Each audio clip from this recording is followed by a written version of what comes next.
This is the Book of Job in 2 minutes. The Book of Job then seeks to answer a question perhaps as old as humanity itself. Why do bad things happen? For 3,000 years, readers have turned to the Book of Job for comfort and solace. What they actually find is 42 chapters of poetry, and it's not nice poetry either. Job has searingly, painfully honest depictions of suffering, sprinkled with interesting science facts. In chapter 6, Job says that God is murdering him with poison arrows.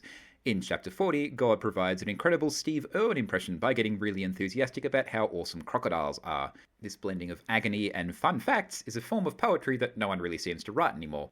Human blood cells are microscopic, much like my chances of finding love. So Job is not comfortable reading. Like a good teacher, this book is constantly poking you and prodding you and urging you to reflect on what you know and what you think and what you feel, and also what you know about what you think about what you feel and what you feel about what you think about what you know. It's generally pretty hard going. But then, Job also contains one of the most radiantly wonderful lines in all of Scripture.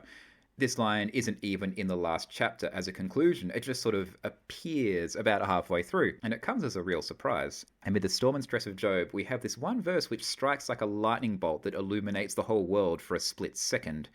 Job 19:25 says, "I know that my Redeemer lives, and he will stand upon the earth at last.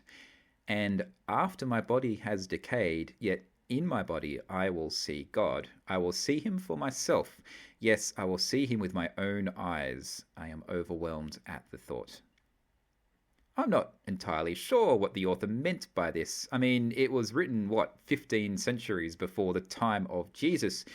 And yet in these words we can find such a beautiful, radiant, courageous summary of the hope we find in Jesus.